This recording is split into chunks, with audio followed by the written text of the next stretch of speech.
have a public hearing on the county executive's proposed fiscal year 2017 advertised budget plan, the advertised capital improvement program for fiscal years 2017 through 2021, the CIP, with future fiscal years to 2026, and the current appropriation in the fiscal year 2016 revised budget plan.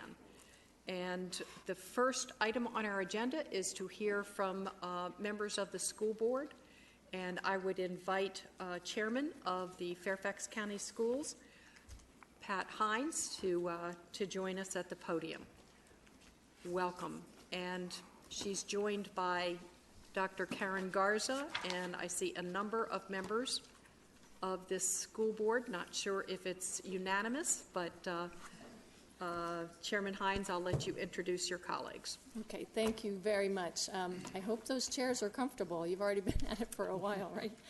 Well, good afternoon, all. Thank you, Chairman Bulova and members of the Board of Supervisors, for this opportunity to speak with you today and to urge you to fully fund the Fairfax County Public Schools fiscal year 2017 advertised budget. At this point, the delta between the county executive's budget and the advertised budget from the school board is about $50 million. And the details of that were presented to the school board last week. They're on our website as well, but we'd be happy to answer any questions about that today. Yes, I'd like to acknowledge in the audience today Fairfax School Board Vice Chair Sandy Evans, Budget Chair Janie Strauss, and Budget Vice Chair Tammy Daranat Koufax. We also have with us board members Dahlia Palchik, Karen Corbett Sanders, Jeanette Huff, and our student member, Ben Press. I also want to recognize Karen Garza and her leadership team. I know we also have some principals here today, and I appreciate them being here. Yes, they're waving. Oh, they're waving. Thank you for coming.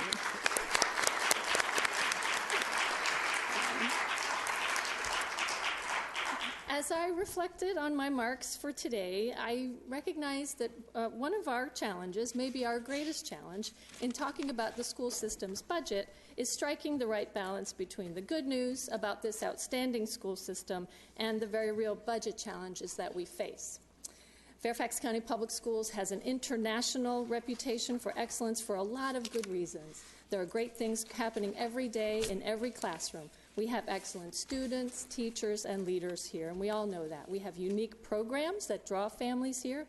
We could spend all day just talking about what's great. But if we don't talk about what's not working, we have no hope of fixing it. Achievement gaps don't close themselves. Overwhelmed teachers can't magically extend the 24-hour day. Stressed students are powerless to change the high-pressure college admissions grinder that threatens their joy and their health. All of this critically important work must be intentional, and there can be no intention without attention. And the same goes for the school system's financial challenges. If we don't talk about our school's needs, we're not doing our job. If we don't talk about the school system's needs in a way that gets the attention of busy people in this community, many of whom have no personal connection to a school, then we're not doing our job effectively. And we're not helping you do your job. We can't very well ask the community to reinvest in Fairfax County Public Schools if we don't make the case for it. So with that in mind, I'd like to structure this the way a wise person once told me to write notes to parents as a teacher, like a sandwich. I'll begin and end with good news and sandwich the challenges or opportunities for improvement in between. So here to begin is the really great news about FCPS. Fairfax County students continue to outpace the state and the nation on every measure of student achievement, including SOL and SAT scores, on-time graduation rates, rates of college attendance, and preparedness. Our students are recognized nationally for their work in every academic field, and we compete with the best school systems in the world in international comparisons. It is truly astounding the work that our students are producing. I recently attended the countywide Science and Engineering Fair, and I just want to read for you the titles of a couple of the winning entries. Investigating interfacial cross-linking to combat hard foulants, improving stability for plank-style flying wings used for surveillance, and user authentication based on gait analysis. I don't even recognize high school anymore, right? This is such high quality, really college level work. And somewhere among the trifolds in that gymnasium that day was probably a cure for cancer. FCPS career and technical education students in 1 year earned 22,139 certifications and licenses in 42 categories. The FCPS Cybersecurity Education Program was just named one of only 5 school districts nationwide as a Center for Excellence on Cybersecurity. Our athletes win state and national championships. Our musicians win prestigious awards and play in national bowl games and parades. Our artists, writers, debaters, chess players, robotics engineers, and mathematicians all compete at the highest national and international levels. FCPS students truly are the pride of this community. In addition, in spite of significant pressures on our capital infrastructure, FCPS continues to provide highly efficient, state-of-the-art learning environments. The Bailey's Upper School on Route 7, I hope you all have had a chance to see it, is a national example of how suburban school systems can repurpose commercial space in an urbanizing environment. Our energy efficiency program is tops in the nation, literally. FCPS has more EPA Energy Star rated school buildings than any other school system in the country. So in spite of challenges, FCPS continues to lead as we should. That's because of our amazing students and their very supportive families, of course, but it would not be possible without our teachers. In all the conversations I've had with FCPS teachers, my favorite memory is the teacher who told me, "I'm here because this is a place where you bring your A game." Excellent educators have been bringing their A game to Fairfax County for many years. So to cap off this celebration of what's great about FCPS, I want to show a very quick video that shows, in their own words, how much our instructional staff cares about their students and about the school system. The video is a compilation of footage from stories and interviews that have aired throughout the year, and it really just skims the surface of the depth of commitment made by FCPS teachers and staff to ensure the success of every student. So roll tape.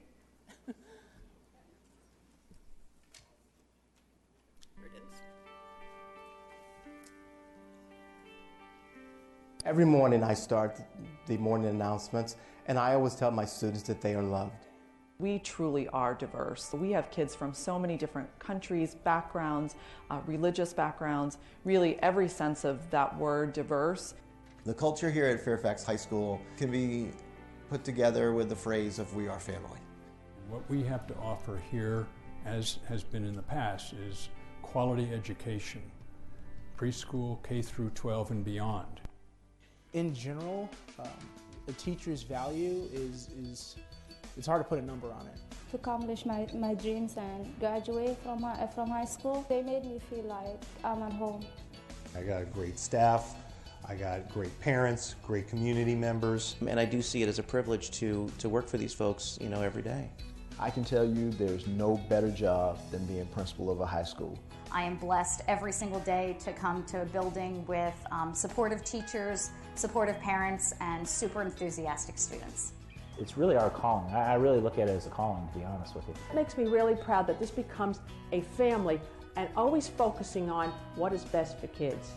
There is no more important investment that we can make. We are the future of Fairfax County, and when we succeed, so does the entire community.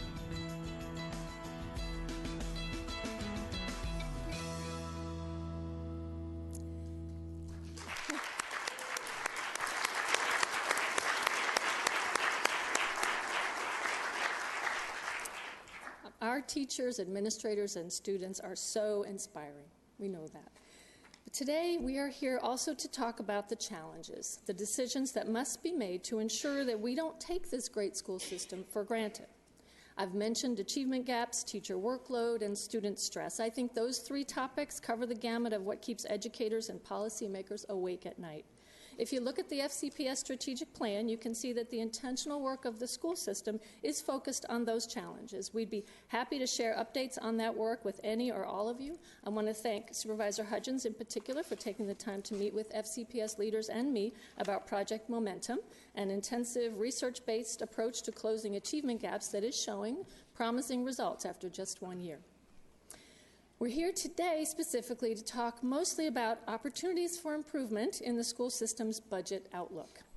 And we really must sound the alarm. After 8 years of funding that has not kept pace with needs, FCPS is spending $1,000 less per child in real dollars than we were in 2008. So although funding has increased, it has not kept pace with the rising costs in just 3 areas: enrollment and demographic changes, benefits, and minimal salary increases for staff. The school system has responded to that gap by making cuts and sacrifices both large and small. Here's just a quick list for example. We have withheld either a step or market scale adjustment for teachers and staff in 5 out of the last 7 years.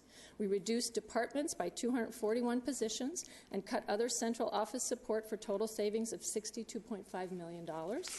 We reduced school-based support, such as custodians and clerks, by 292 positions, saving $13.3 million.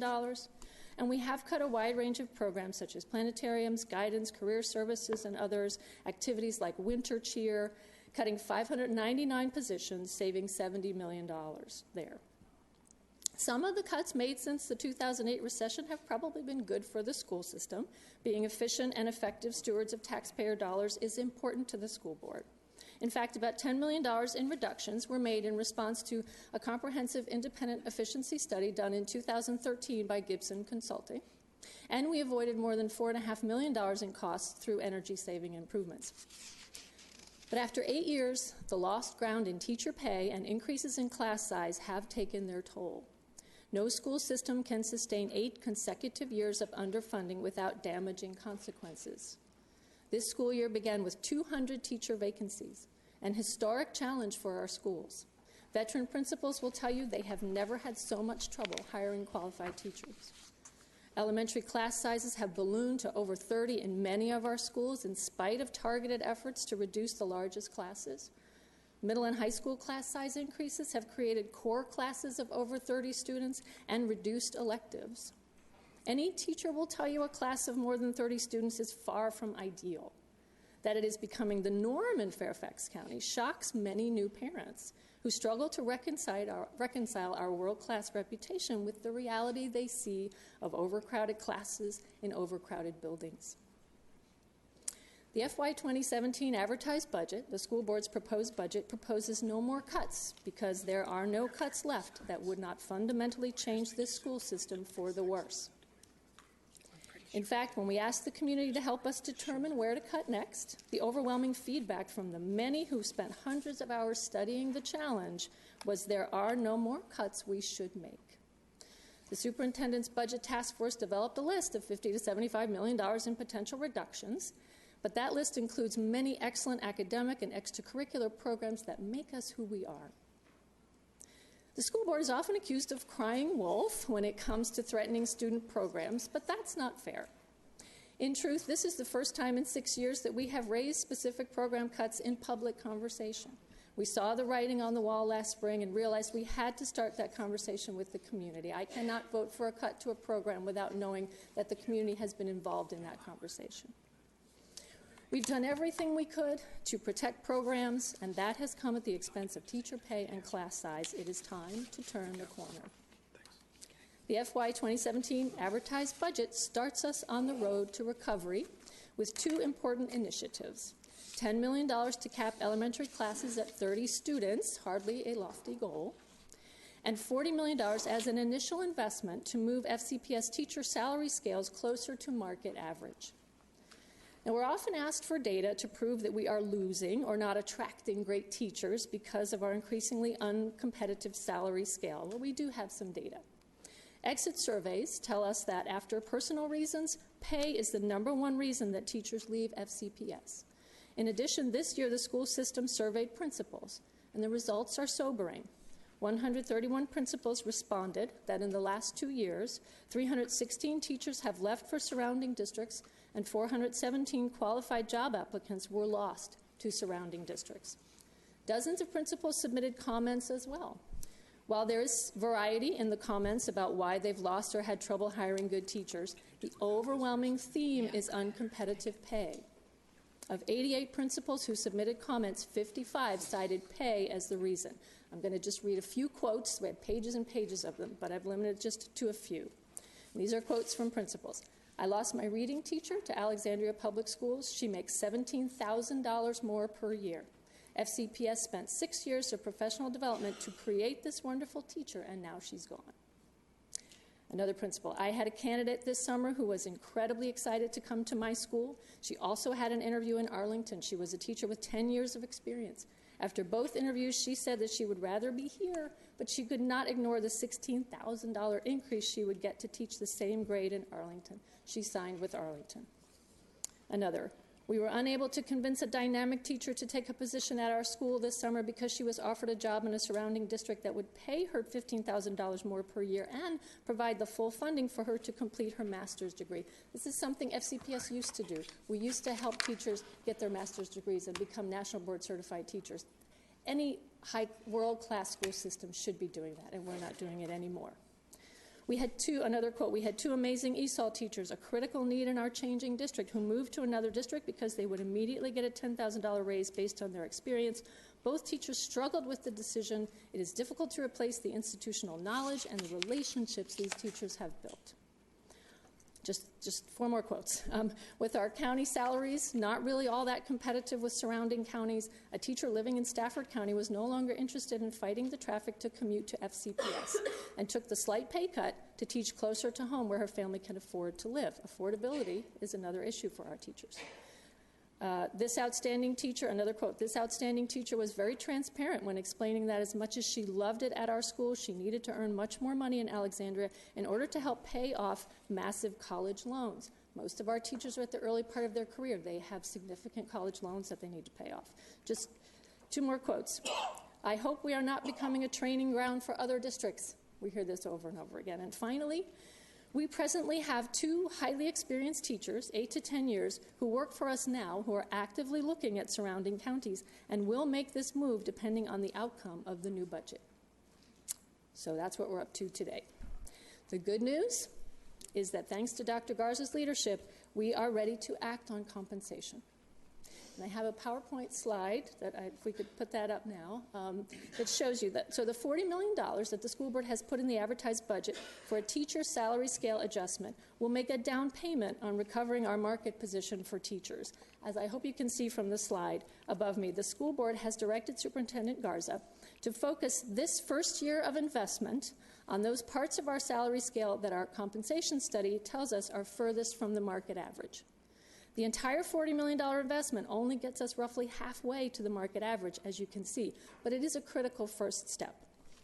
Next steps for the board will be to look at benefits, to continue to move toward the market average, and to also start talking about differentiated compensation, which frightens me a little bit as a teacher, but there are good ways to do that, and we do need to look at that. And we welcome the opportunity to work with the Board of Supervisors and the county on further conversations about compensation. I think that's a good place where we can work together. So while the investments contemplated in the school board's advertised budget don't by themselves fix class size and teacher pay and don't even address many other unmet needs in the school system, they send a simple, hopeful message. It's time to reinvest in our schools. The message to great teachers is, join us. And if you're already here, stay with us. We are committed to building a compensation system that supports your families and honors your work. The message to students and parents is, we are committed to lowering class sizes and preserving the world-class programs you came here for. The message to the larger community is that the leadership of this county is committed to reinvesting in our most important asset, our internationally renowned school system. So finally, as promised, I will close with good news. And that is, this community's engagement on behalf of the schools this year has been astounding and humbling, and we see some of that here tonight. I know you will see more of it over the next 2 days. For the last 9 months, volunteers, most of them busy working parents, have spent countless hours participating in this very complicated budget conversation. Many have taken on leadership roles, learning the complexities of a $2.6 billion budget, and braving the politics of school funding in Virginia.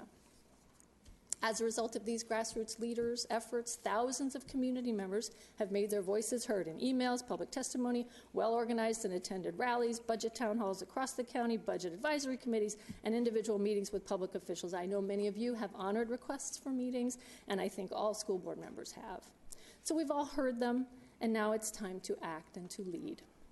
Our constituents are asking us to come together for the good of the county, the good of our community, and for the good of the children of Fairfax, and make the choices necessary to maintain our quality of life. Your constituents and mine are the same people. The community served by the Board of Supervisors is the same served by the school board. All the public services of Fairfax County are important. Fire, police, teachers, health, parks, libraries, these are foundational, to what makes Fairfax County a great place to be and a great place to be a kid. Together, we must find a way to support these essential services and hardworking public servants and honor the equally hardworking residents of Fairfax County. I believe we serve them best by ensuring a top-notch education for all, which means having the best teachers in the country with the support necessary for them to succeed. So thank you again. The school board looks forward to working with each of you to develop long-term solutions that create stability for our schools. Our community is counting on us. Thank you very much. Thank you so much.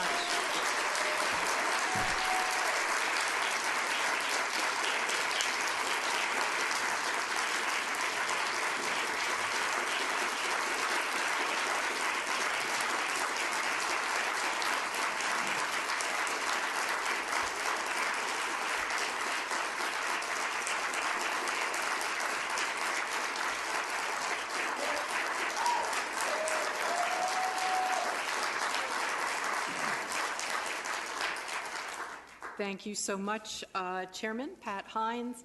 And if we could have a copy of your testimony, I would very much appreciate that. And actually, the clerk to the board could make copies if you can provide her with one hard copy. Okay. With that, thanks again for your testimony, and thank you also to members of the school board and the superintendent who are here. And let me just also say that some of you may be aware of the fact that we do have a joint Fairfax County Board of Supervisors School Board retreat scheduled in June 10th, and we'll be talking about a number of things to make sure that we are working together in close partnership to make sure that we protect and enhance our greatest asset, which is our public school system. So we look forward to continuing to work with you and with our community. Okay, with that, we are now ready to open the first of 3 nights